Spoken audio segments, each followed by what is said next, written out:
Kia ora tātou, nā mihi nui ki a koutou I te pōnei, ko Heather Te Au-Skipworth tōku ingoa.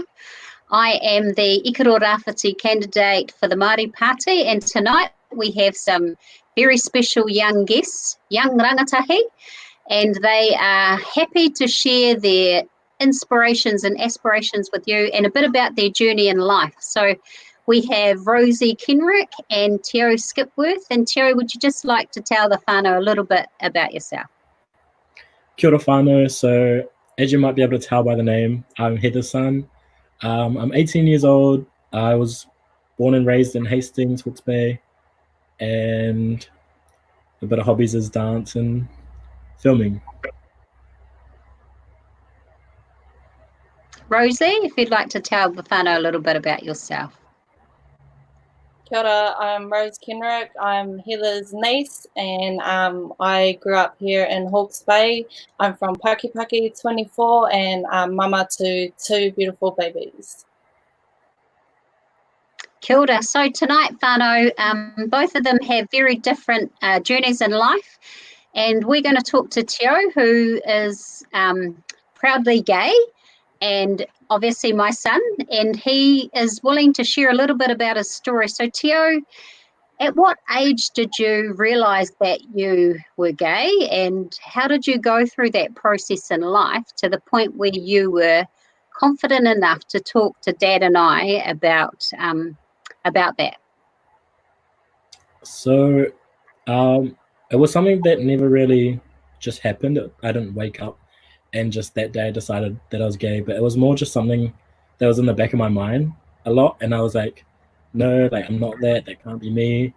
And then it probably wasn't until about 13, 14 when I fully realized, okay, like this is me. I need to start accepting it, owning it, and just let it be, because that's just how I felt.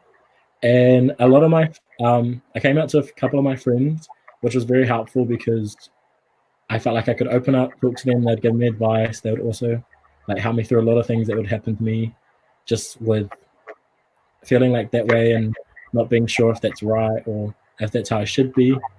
But as I got to get older and I got to immerse myself in the world and travel to different places, especially America. So I traveled to America in 2018, and that trip opened my eyes a lot. And like the places that I've been to, there were so many open people, so many diverse people, and I felt like I finally in a place that made me feel like it's normal to be this way. And after that, I felt like I've always wanted to open up to my parents, of course. I knew they'd be supportive, but it was just something where I was like really scared to do. So I think about a year later, after being in America, I was with mum in town, and I think I was wearing pink, a pink shirt or something, and a couple of guys made a comment about it, and it just felt uneasy getting that type of comment. So on the car ride home, I was like, Mum, like, can't believe people just say that randomly, like especially for the way I dress, because I do tend to dress out there, and I tend to express myself through the clothes I have. And I was like, Mum, like, did you know like, how I am? Like, and then we both kind of got the idea that she knew what I was talking about. And I guess I really never said, Mum, I'm gay. I basically just gave her the hint, and then we both got the hint. And it was just really, really good for her to accept me no matter what. Even though I like knew it would, I was just finally experiencing that in person and knowing that she would love me no matter what. And the same with Dad. Like, there's been times where he just come up to me, he's like, I love you, like, you know that I love you, and I don't care who you love or whatever, but you're always my son, and I just want the best for you, and if that's whoever it is, then that's okay with me. So yeah, it was just nice to have that support from you and Dad. And do you remember, Te Au, when you told me when we were driving home, you said that those boys upset you, obviously, but you said to me, Mum, do you realise I'm different? And I was like, yeah, you're different. Like, and he said, how? You know, what are you thinking? I said, that you like boys and I like boys. And we both laughed, and it broke the ice. And I remember you, Te Au, it was like an exhilarating moment, and you were like, Oh, I'm so happy, Mum. I'm so happy that I told you, and there were a little bit of tears from Yeah. both of us. But I always knew when you were really young, you had you just had the way you went about yourself. What was Yeah. that? Flamboyant personality.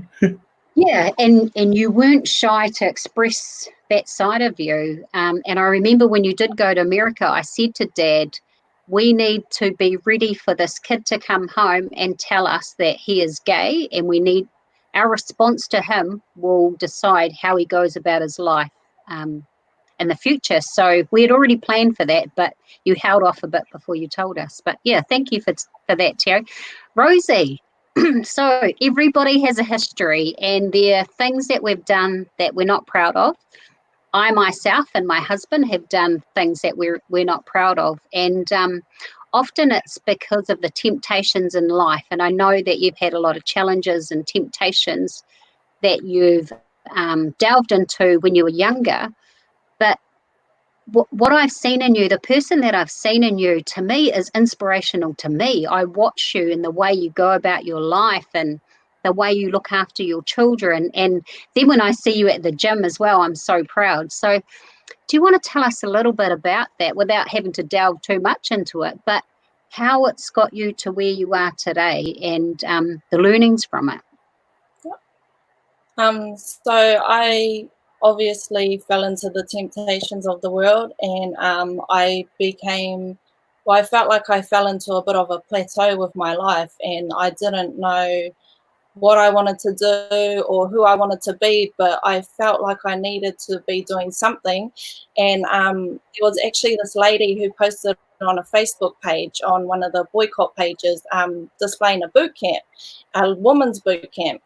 And I messaged her with actually no intention of going, and she got back to me, but I just gave her the scene and pushed it aside, and she wouldn't stop messaging me, and I was like, oh, this is so annoying. So I said to her, look, I'll come try out your boot camp, and I went along.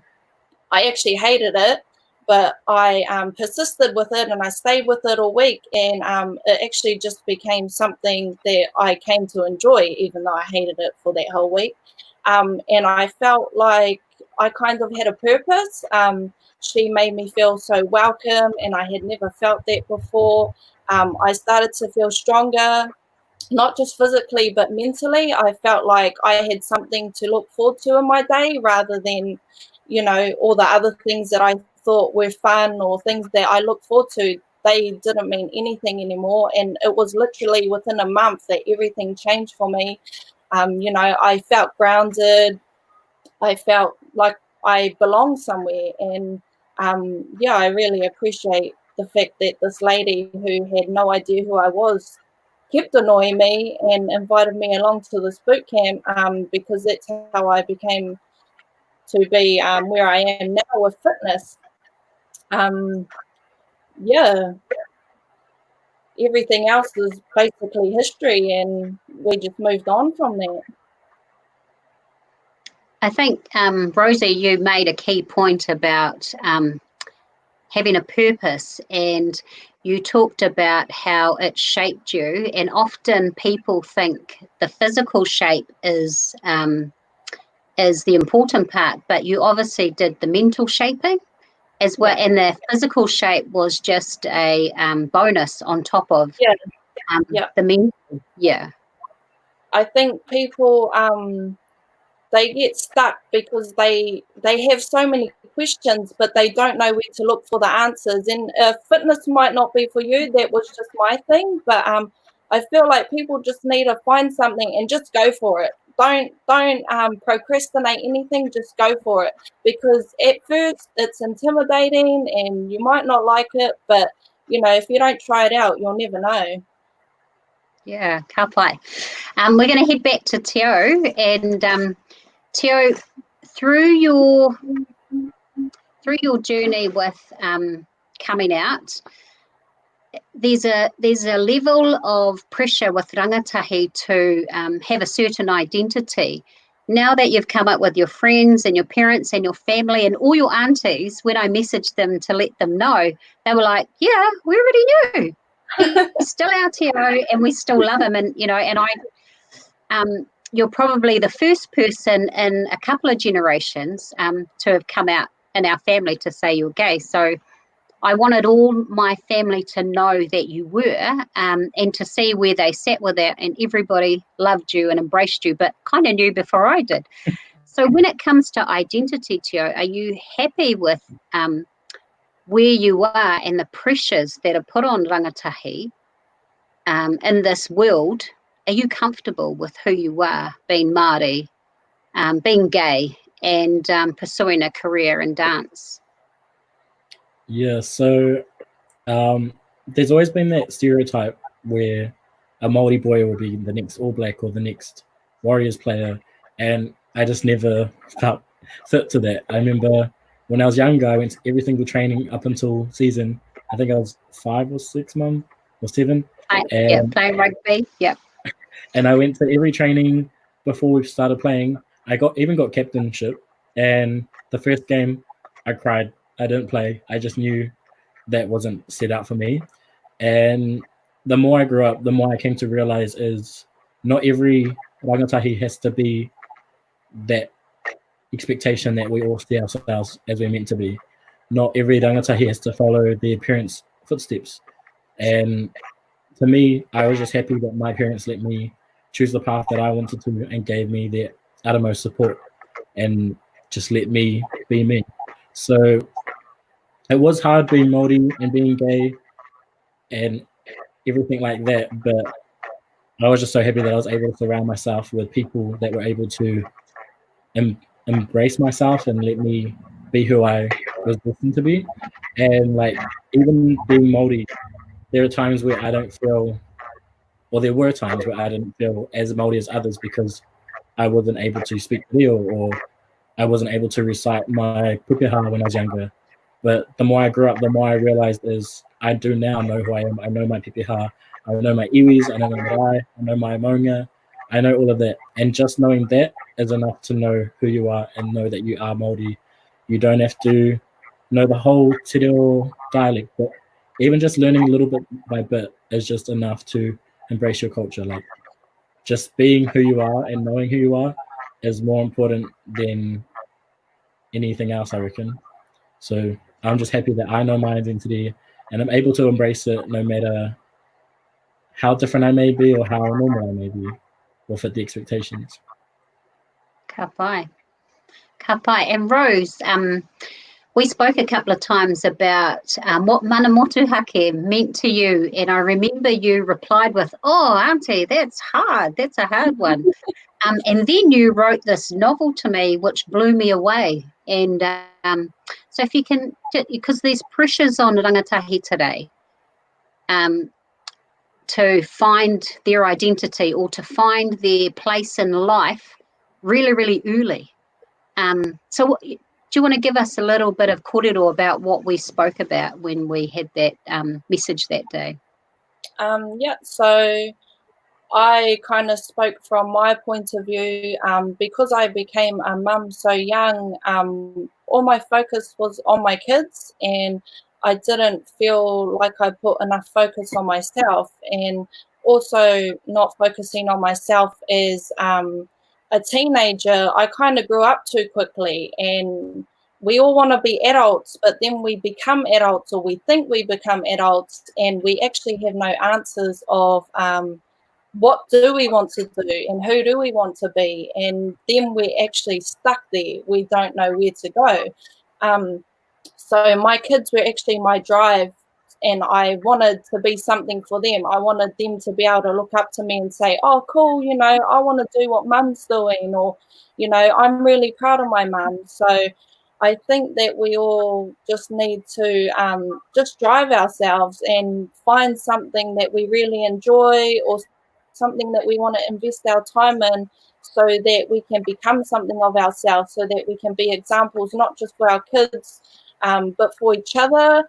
Some of us don't have parents to look up to that, I don't know, have great jobs or great lifestyles, but we still have supportive parents, and that's what I have. I have supportive parents, and no matter what I chose to do, they were always there to support me.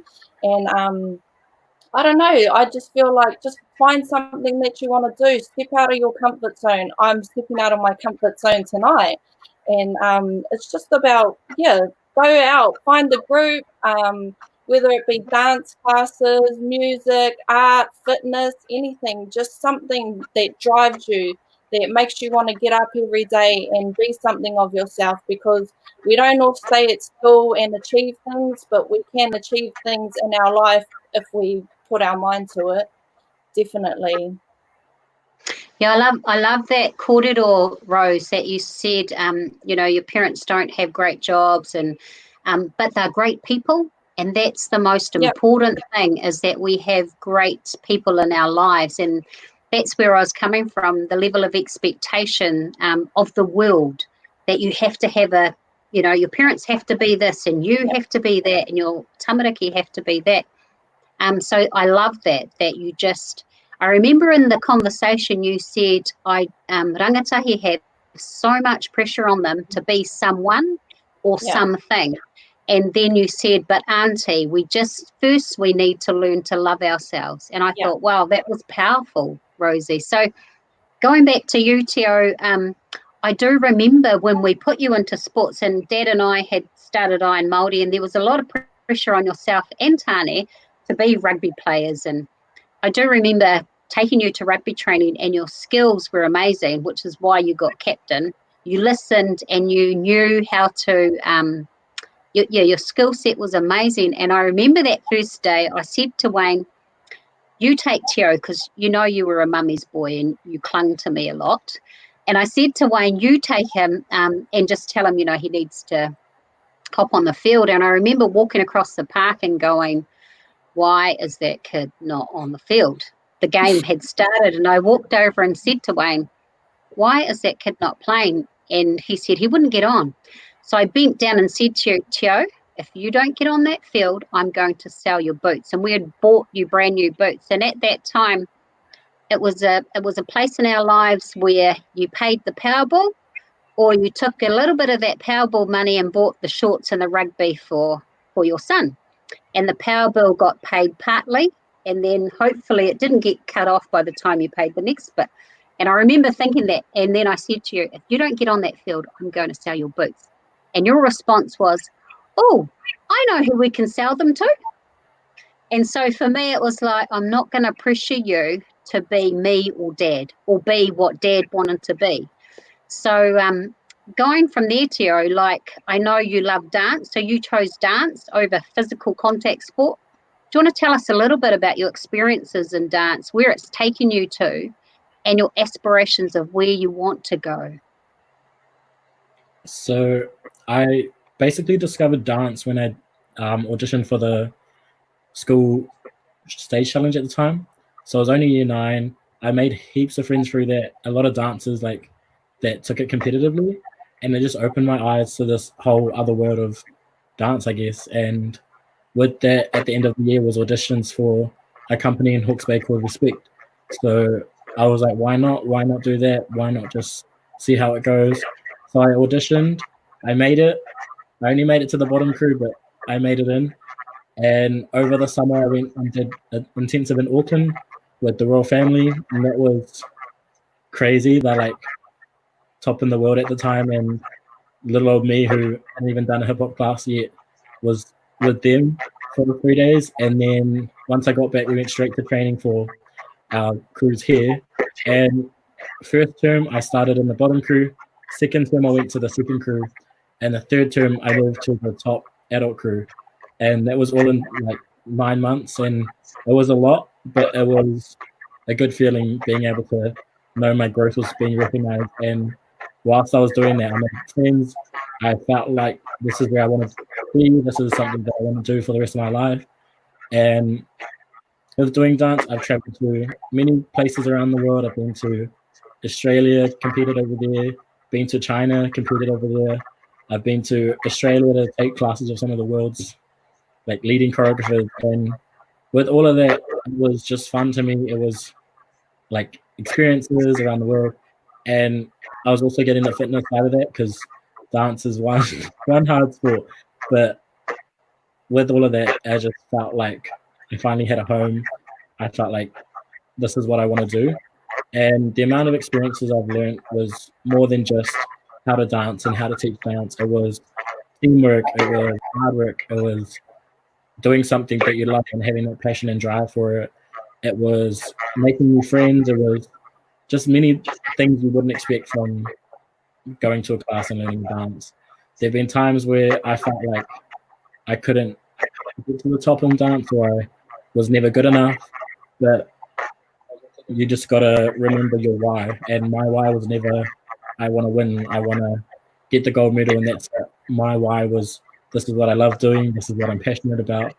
To me, I could bring joy to other kids, because there were times when I'd have to teach classes to 5-year-olds, 6-year-olds, all the way up to elderly, and getting that whole experience was amazing. I've got so many friends from all over the world now, all different places, and I just felt like once I started, I found my home. And yeah, like as Rose said before, you got to find your passion, the thing that makes you happy. And for me, that was dance. So yeah. I remember all the trips that you went on and how Dad and I had to live on bread and butter. No. But I remember when before you came out and told us that you were gay, Te Au, if people have seen your background on the screen, and it's got a whole lot of pictures of women, and I remember thinking, I think he's gay, but my mind's diverted because his wall's covered with women, and it was the Kardashian girl. You bought her calendar with her booty and stuff, so I thought, okay, he's not gay. He likes women, but yeah. So I just wanted to share why you've got all that in the background, and I'm still not clear on why you do have girls. I would have thought you'd have boys, but anyway, moving to you, Rosie. The same thing. We've had a few conversations about where you're wanting to head in life. And when you talked about how exercise and that made you feel really good, but for me, I've been the same. It's channeled my mind into places where I don't think I ever would have gone. And when you spoke to me about your aspirations, I was blown away, because I thought I actually felt like you were living a life that I had lived. So it engaged me with you. So if you just want to talk about what your future aspirations are. So my biggest one is I would really like to start my own clothing brand, but before that, I actually want to go study, just because I want a qualification behind me so that I can have a really good job. At the moment, only just today, because of COVID-19, my work has had to have a restructure. I don't see this as a bad thing, though. I feel like it's telling me that I need to move forward with what I want to do instead of staying in my comfort zone. So that's pushed me to go and apply to study. But yep, my biggest thing is starting my own clothing brand. I don't want to put too much out there about that at the moment, because I haven't completely established it. But once it's up and running, I would appreciate people's support, especially because I'm going to try keep it local, and I'm going to try go for men and women, and it's going to be based around fitness wear. Because that's what I feel comfortable in, and I want to be my own boss. I'm sick of working for other people. I've had really good experiences with the places that I have worked in, but I'm ready to invest in myself, and that's what I want to be doing. I remember, Rose, you saying your why. So Te Au just spoke about his why, and your why for why you wanted to start a clothing label being because some of the clothes weren't comfortable. They might have looked good, but they weren't comfortable, or they, you talk a little bit more about that. Yeah, so I won't say the brand that I had a bad experience with, but I bought multiple tights off them, and they actually ripped, and they probably ripped while I was at the gym. So that was a bit embarrassing, but I had messaged the company, and they weren't willing to offer any support whatsoever. So I told them I won't be shopping there with them anymore, and I want to be able to offer quality clothing for people and also quality customer service so that they don't have to worry about things like that. Yeah, awesome. I just was thinking about how you're wanting to go and study, and I remember when I first started Iron Māori, and I was a aerobics instructor, and somebody had said to me, are you a qualified aerobics instructor? And I said to her, why? Why do you say that? She said, oh, well, you've been instructing, but I've heard you don't have a ticket. And I said, no, I do. I have a ticket in Manaakitanga, Aroha, and Whanaungatanga, and to me, that's enough to give me the confidence to go out and deliver classes. And when I spoke to you, you were like, oh, Auntie, I'm an aspiring personal trainer. But I've seen the way that you communicate with people on Facebook, the rangatahi who are very inspired by you. And I just wanted to say, don't let paper or people tell you who you are, because that's your identity. That's your privilege to decide who you are and who you want to be. But it's been amazing talking to you both, and I'm just going to round our korero up tonight. And Te Au, I'm going to start with you. There may be a young male Māori or not Māori out there listening to us tonight that are saying, that's my story, but I'm too scared to reach out and tell people who I really am. Have you got any words or quotes of inspiration for somebody that might be listening to you? Definitely. So if there is a male, female, old, young, that doesn't feel like they're ready or they're comfortable, my advice is, you know when you're ready.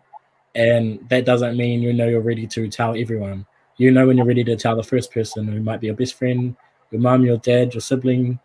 You'll just know when. And when that time comes, like, we'd all be happy for you. And once you fully come out to the world, there's a big loving community that's waiting to have you. And I've realized that once I came out, there was so many people ready to just accept me with open arms, no matter what I look like, how old, how young, what gender I identified as. And there's this quote that I always hear from Drag Race, which is a show, and they said, if you can't love yourself, how can you love somebody else? And that's probably the quote that I've stuck with a lot, because you can't be preaching like love and spreading all this word and not applying it to your own life, because you're just contradicting yourself, and that's what gets you into a deeper place. And just start with yourself, do it for you, don't do it for anybody else. Just make sure you know when you're ready, because that time will come one day.